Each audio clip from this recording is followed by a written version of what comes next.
So have you heard about ChatGPT? You heard about that? Good. You're the right crowd then.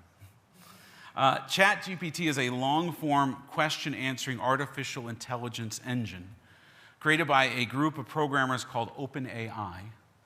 ChatGPT answers complex questions in a conversational tone.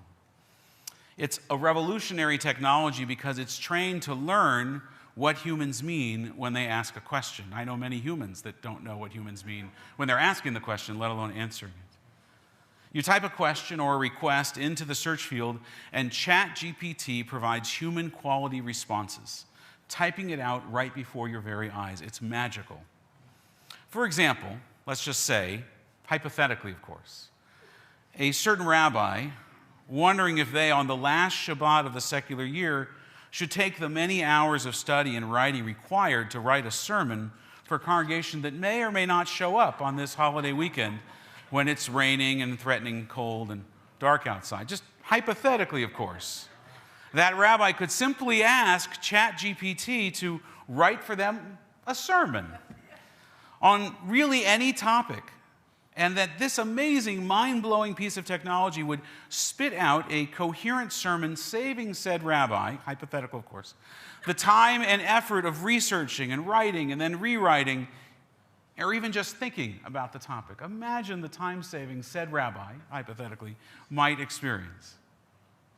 What, I wondered, would happen if, say, that rabbi asked ChatGPT to perhaps write a sermon about Judaism and the impact of artificial intelligence on the accumulation of knowledge and wisdom? Who knows? I do wonder. Let's find out.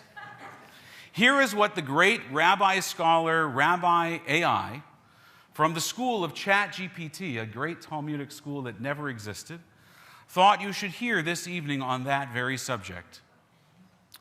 Rabbi A.I. I'm not sure quite what voice Rabbi A.I. has, so I'm going to use mine. As we contemplate the impact of artificial intelligence on the accumulation of knowledge and wisdom, it is important to remember that Judaism has always placed a strong emphasis on the pursuit of learning and understanding. From the study of Torah and Talmud to the pursuit of secular knowledge, the Jewish tradition has always valued the acquisition of knowledge and wisdom as a way to deepen our connection to God and to the world around us. Rabbi continued, Rabbi A.I. In recent years, the rapid advancement of artificial intelligence has raised many questions about the role of technology in our lives and its potential impact on the way we learn and think. Some have argued that AI could potentially replace human intelligence, leading to a world where machines are able to think and learn faster and more efficiently than we can. However, Rabbi A.I., it is important to remember that Judaism values the unique qualities of human beings and the importance of personal growth and development. While technology can certainly be a valuable tool in the pursuit of knowledge, it is ultimately the human mind and spirit that hold the key to true wisdom and understanding. As we consider the role of artificial intelligence in the accumulation of knowledge and wisdom, it is important to approach it with caution and balance. We should not rely on technology to the exclusion of our own personal growth and development, but rather use it as a supplement to our own endeavors.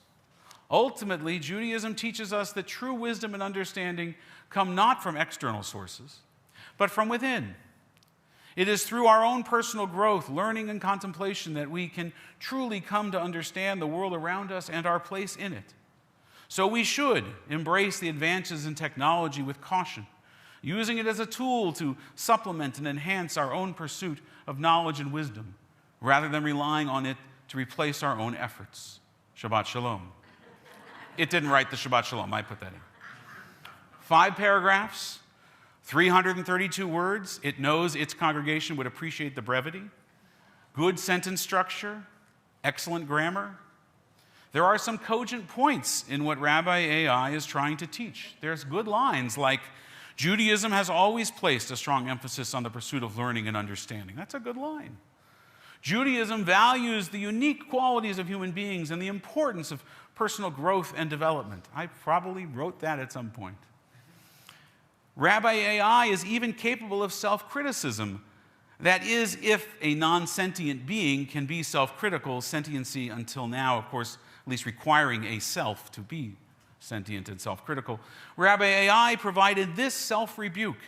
In Hebrew, we would call it a tochacha, which I am sure Rabbi A.I. would have known and been easily able to translate the word rebuke into Hebrew if we had asked it. Even its relatively dim-witted ancestor, Rabbi Google, knows how to do that.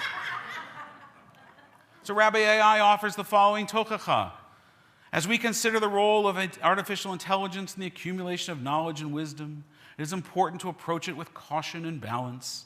We should not rely on technology to the exclusion of our own personal growth and development, but rather use it as a supplement to our own endeavors. And then the chatima, a Hebrew word that according to Rabbi A.I., and here again I'm quoting the great artificial intelligence from the school of ChatGPT, chatima means seal or closure. In the context of Jewish writing, chatima often refers to the concluding words or thoughts of a text or discourse. In traditional Jewish literature, chatima is often used to mark the end of a section or a chapter and serves as a way to bring closure to the ideas and themes that have been discussed. Chatima can also be used to signal the end of a prayer or other religious text, serving as a final blessing or words of wisdom.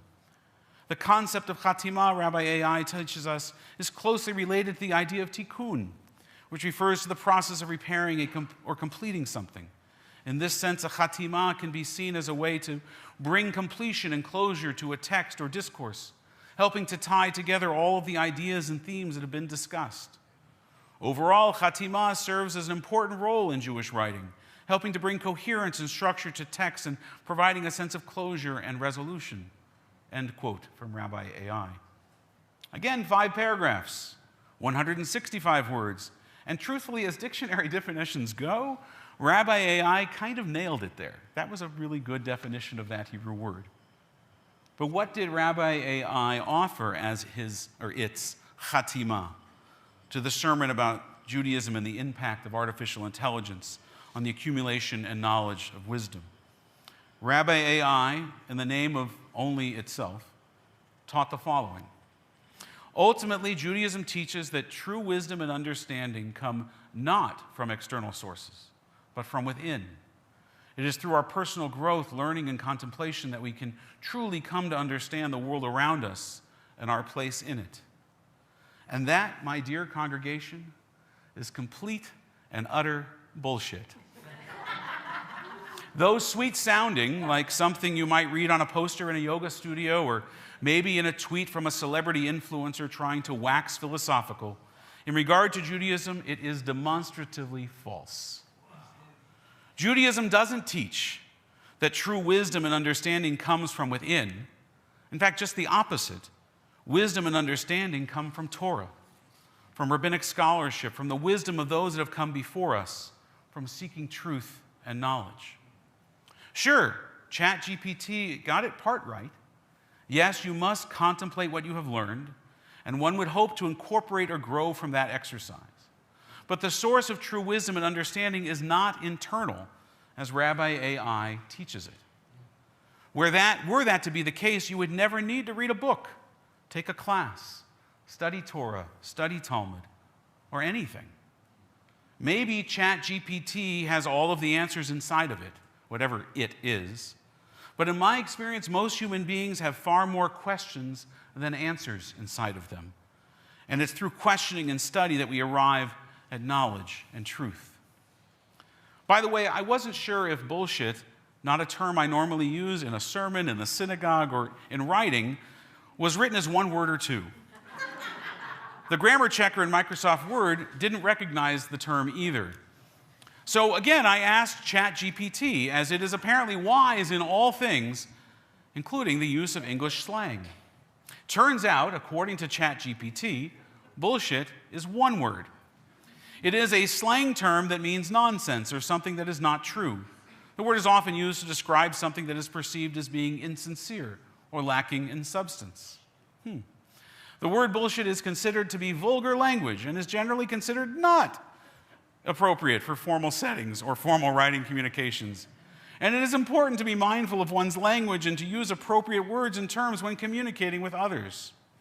The second part of that, being generally considered inappropriate for formal settings, sounds a lot like Mrs. Knopf, who was my high school English teacher.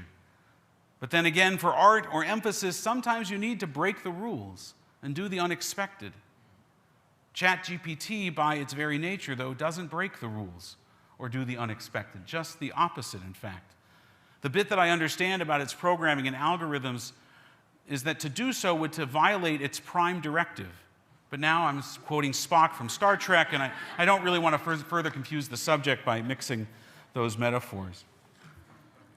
The danger of ChatGPT and of Rabbi A.I, as many scholars and teachers and authors and film and book critics, and now at least one rabbi in Canada, has written, is it's just close enough to right that you might not detect the bullshit. You might not know when it is wrong. And that is a danger for society and human thought that is profoundly scary and potentially ruinous. Already, with algorithms in our social media feeds and deep fakes in films and photos that can put someone else's head on somebody else's body or somebody else's words into somebody else's mouths. Fake news in all of its manner, and I hate that term, shapes and forms masquerading as real news while the fake news calls itself real news, but is fake. Trying to tell fact from fiction, especially in the age of the internet, where there is a vast amount of information available at our fingertips, is challenging to say the least. By the way, that last sentence was written by ChatGPT. It got that part right. It gets a lot right, which is why it's so hard to know what it gets wrong. So I will leave you with this last part of the Chatima from Rabbi A.I. And here I quote B'Shem Amro, in the name of the one who said it, as is the custom in Jewish tradition and scholarship. Rabbi A.I. taught, we should embrace the advances in technology with caution, using it as a tool to supplement and enhance our own pursuit of knowledge and wisdom, rather than relying on it to replace our own efforts. Nothing truer has ever been said by human or machine. Shabbat Shalom.